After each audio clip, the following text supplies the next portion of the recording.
खुलुमबाय बेयो बड'लेण्ड इंखं टेलिभिजन दिनै 23 आगस्ट 2021 समबारखालि सानसेनि बरादखौ नोंथांमोननि खाथियाव लाबोदों आं सदानन्द दैमारिया। सिगां फरायनो लादों मेष राशि गिबि हांखो अ ल। दिनैनि साना बारा मोजां नङा, नाङा फाङा गोबां जेंनायाव गोग्लैनांनो हागौ। गोसोखौ दिनै गोबां गुलुं गुजुं मोनगोन, गुबुननि गोसोआव दुखु होफ्लांनो हागौ, सोरजोंबा नांलाय खमलायबो जानो हागौ। सांग्रां थानाया गाहाम, गोसोनि साननायफ्रा देबर नांगोन, देहाया दिनै मोजाङै थागोन, रांखावरियाव मोजां, अदेबानि नाङा फाङा खरसायाबो बांगोन। बेफार फालांगियाव मोजां होनजायो, नाथाय गुबुना खहा खालामनो नाजागोन। न'खराव एना एनि फैनो हागौ, मावनाय खामानिखौ मावफुंनो गोब्राब जागोन आरो गोबां हेंथा नुजाथिगोन। नेगेटिभ एनार्जिनि गोहोम गोग्लैगोन, गोसोआ दिनै जोबोर आला खाला जागोन। गुबुनजों बाङाय रायज्लायनायानो गाहाम, सोरबा खाथि लोगोआ गाज्रि नोजोर होखोमागोन, सांग्रां जानाया गाहाम। गुबुननि गोसोखौ बोनो हानाय नङा, लाइमोनफोरनि गोसोआ दिनै जोबोर आला खाला जागोन, नेगेटिभ एनार्जिनि गोहोम गोग्लैगोन।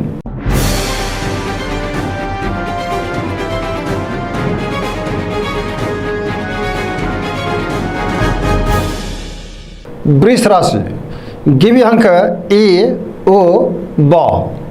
दिनैनि साना बारा मोजां नङा, गोसोखौ जोबोर उसुखुथु मोनगोन, गोसोनि जिंगाया बांगोन, गोबां जेंनाजों मोगा मोगि जानांनोबो हागौ। गोजोननायनि आंखाल जागोन, गोथों आरो गोग्गो गेबें साननो रोंनाय नङा, मावलांनाय खामानिखौ थि समावनो मावफुंनो गोब्राब जागोन। समाजाव मान मोनगोन, रांखावरियाव बारा मोजां नङा, सोरबा लोगोआ थगायनो नाजागोन। बेफार फालांगियाव मोजां नङा होनजायो, खहा जानांनो हागौ। न'खराव बिसि फिसायनि गेजेराव एना एनि फैनो हागौ, देहाया बारा मोजां थानाय नङा, देहाखौ जोथोन लानायनि गोनांथि दङ।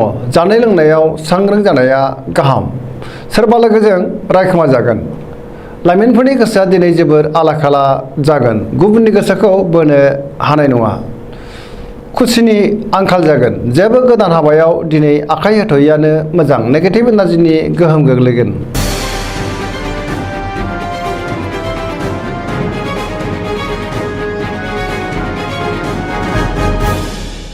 मिथुन राशि गिबि हांखो क स।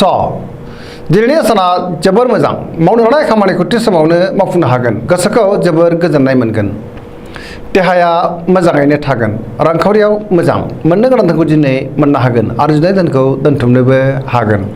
बेफार फालांगियाव मोजां मुलाम्फा मोनगोन, न'खराव अनलायनाय फैगोन, समाजाव दिनै गोबां मान मोनगोन, गोसोनि साननायफ्रा जाफुंगोन, गुबुननि गोसोखौ गोरलैयैनो बोनो हागोन, सिगांनि जेंनाखौ दिनै सुस्रांनो हागोन, सिगांनि बबेबा आद्रा खामानिखौबो दिनै मावफुंनो हागोन, गोसोआ जोबोर खुसि जागोन। लाइमोनफोरनि गोसोआ दिनै जोबोर रमान्टिक जागोन आरो बहानिफ्रायबा मोजां खौरां फैनो हागौ। फरायसाफ्रा फरायनायाव गोसो दुंखांगोन आरो मोजां फिथाइ मोनगोन। सरासनस्रायै दिनै साना जोबोर मोजां आरो मोजाङैनो बारग'लांगोन।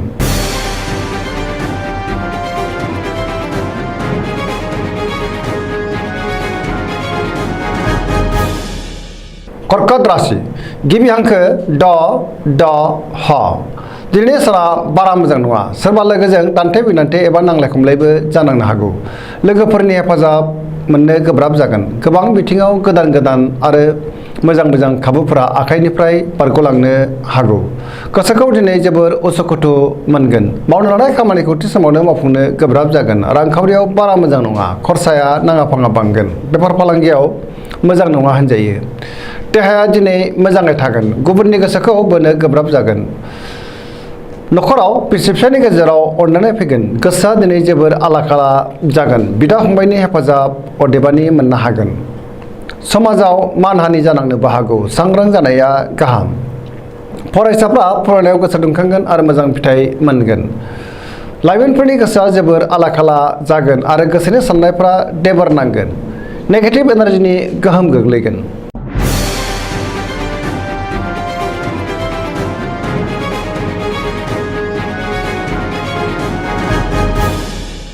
सिंह राशि गिबि हांखो म ट। दिनैनि साना मोजां आरो गाज्रिनि गेजेरजों बाबेनलांगोन, गोसोनि बोलोआ जोबोर लोरबां जागोन, गोसोखौ दिनै जोबोर गिलुं गिलुं मोनगोन, देहाया बारा मोजां थानाय नङा। गोबां देहायारि जेंनाजों मोगा मोगि जानांगोन। माबा मोनसे गेदेर गोरोन्थि मावफ्लांनोबो हागौ। सांग्रां जानाया गाहाम। गोसोखौ दिनै जोबोर आला खाला मोनगोन। समाजाव लोगो लेवा बांगोन। नाथाय थार लोगोनि आंखाल जागोन। मावनो लानाय खामानिखौ मावफुंनो गोब्राब जागोन। रांखावरियाव मोजां, नाथाय खरसायाबो बांगोन। बेफार फालांगियावबो मोजां होनजायो। न'खराव अनलायनाय फैगोन। गोसोनि बोलोआ लोरबां जागोन। गुबुननि थाखाय नाङा फाङा जेंनायाव गोग्लैनांनो हागौ। गोसोआ दिनै जोबोर गोनो गोथो जागोन। बबे सैथो बबे गाज्रि बेखौ साननो रोंनाय नङा। सोरबा लोगोनिफ्राय बोसोन लानांगोन। गोसोनि साननाया दिनै देबारनांगोन। धोरोमारि बिथिङावबो अदेबानि गोसो दुंखांगोन।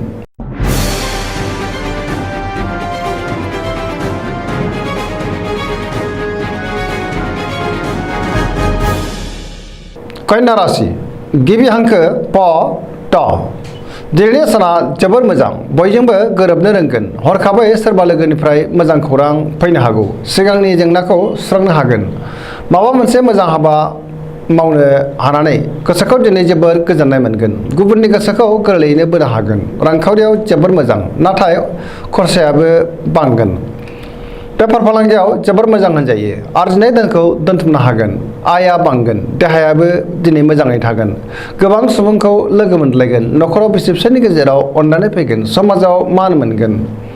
गोसोनि साननाय आरो लुबैनायफ्रा मोगथाङाव जाफुंगोन। लाइमोनफोरनि गोसोआ दिनै जोबोर रमान्टिक जागोन।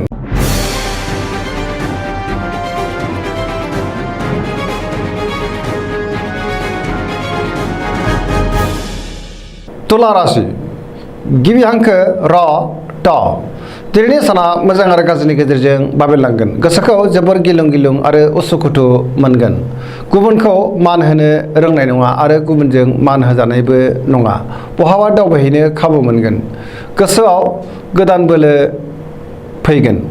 जाफुंसार दावबायनो हानानै गोसोखौ दिनै जोबोर गोजोननायबो मोनगोन। गोसोनि बोलोआबो बांगोन। गोसोनि साननायफ्रा नाथाय देबारनांगोन। मावनो लानाय खामानिखौ थि समावनो मावफुंनो गोब्राब जागोन। देहाया बारा मोजां थानाय नङा। रांखावरियाव मोजां, मोननो गोनांखौ दिनै मोननो हागोन। बेफार फालांगियाव मोजां होनजायो।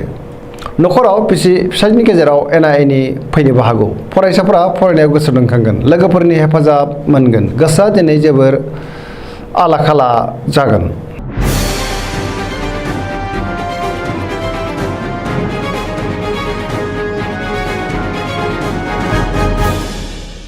वृश्चिक राशि गिबि हांखो न स। दिनैनि साना मोजां आरो गाज्रिनि गेजेरजों बाबेनलांगोन। गोसोनि बोलोआ लोरबां जागोन। गोसोखौ दिनै जोबोर गिलुं गिलुं मोनगोन। देहाया मोजाङै थागोन। नेगेटिभ एनार्जिनि गोहोम गोग्लैनो हागौ। गोसोआव दिनै गोजोननाय गैयै जागोन। गोसोखौ जोबोर आला खाला मोनगोन। रांखावरियाव मोजां, नाथाय खरसायाबो बांगोन। मोननो गोनां धोनखौ दिनै मोननोबो हागोन। गोबां धोन आरजिनोबो हागोन। मावनो लानाय खामानिखौ थि समावनो मावफुंनो हागोन। गोसोनि साननायफोरा जाफुंगोन। गोसोनि बोलोआ बांगोन।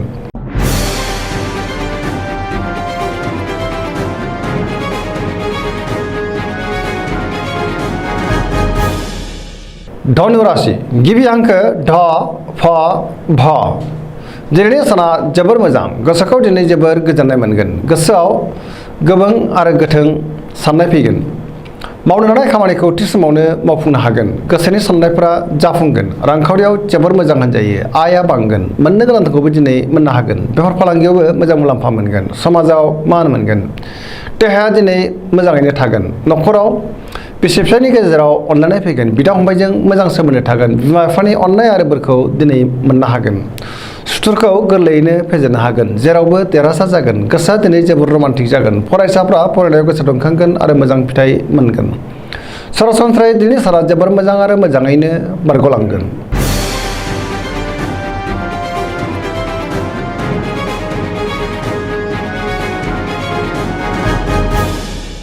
मकर राशि गिबि हांखो ख ज। दिनैनि साना जोबोर मोजां। गोसोखौ दिनै जोबोर गोजोननाय मोनगोन। रांखावरियाव जोबोर मोजां। बेफार फालांगियाव जोबोर मोजां मुलाम्फा मोननो हागोन। न'खराव दिनै अनलायनाय फैगोन। मावनो लानाय खामानिखौबो थि समावनो आरो गोरलैयैनो मावफुंनो हागोन। समाजाव गोबां मान मोनगोन। सोरबा लोगोनिफ्राय हरखाबै मोजां खौरां फैगोन। गोसोनि साननायफोरा जाफुंगोन। गोसोनि बोलोआ बांगोन। गोसोआ दिनै जोबोर रमान्टिक जागोन। फरायसाफ्रा फरायनायाव गोसो दुंखांगोन आरो मोजां फिथाइ मोननो हागोन। पजिटिभ एनार्जिनि गोहोम गोग्लैगोन। मोनफ्रोमबो बिथिङावनो जाफुंसारगोन आरो मोजाङै मोजां दिनै साना बारग'लांगोन।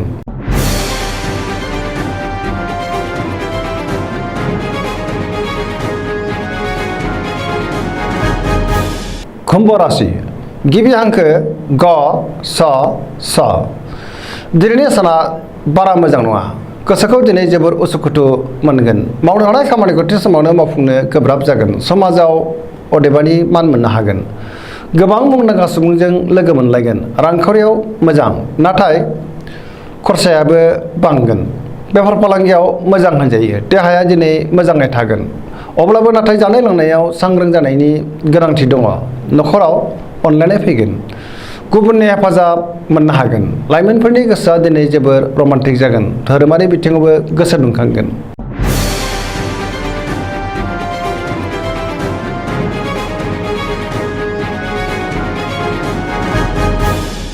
मीन राशि गिबि हांखो ड स। दिनैनि साना जोबोर मोजां। पजिटिभ एनार्जिनि गोहोम गोग्लैगोन। बयजोंबो अनजागोन आरो गावबो गुबुनखौ अननो रोंगोन। गोसोखौ जोबोर गोजोननाय मोनगोन। गोसोआव गोबां बिथिंनि रोंगौथि बांगोन। मोनफ्रोमबो बिथिङाव सांग्रां जानो रोंगोन। गोसोनि बोलोआ बांगोन। गावनि गोसोनि साननायखौ गुबुननो फोरमायनोबो हागोन। गोसोखौ जोबोर गोजोननाय मोनगोन। गोसोनि साननायफोरा मोगथाङाव जाफुंगोन आरो गुबुननि अनसायनाय मोननो हागोन। देहाया मोजाङै थागोन। रांखावरियाव जोबोर मोजां। बेफार फालांगियावबो जोबोर मोजां मुलाम्फा मोनगोन। न'खराव बिसि फिसायनि गेजेराव अनलायनाय फैगोन। बिदा फंबायजों मोजां सोमोन्दो थागोन। बहानिफ्रायबा मोजां खौरां फैनो हागौ। सेंग्रा सिख्लाफ्रा दिनै गोसोखौ जोबोर रमान्टिक मोनगोन आरो गावबा गावनि गोसोनि साननायखौ फोरमायलायनोबो हागोन। सरासनस्रायै दिनै साना जोबोर मोजां आरो मोजाङैनो बारग'लांगोन।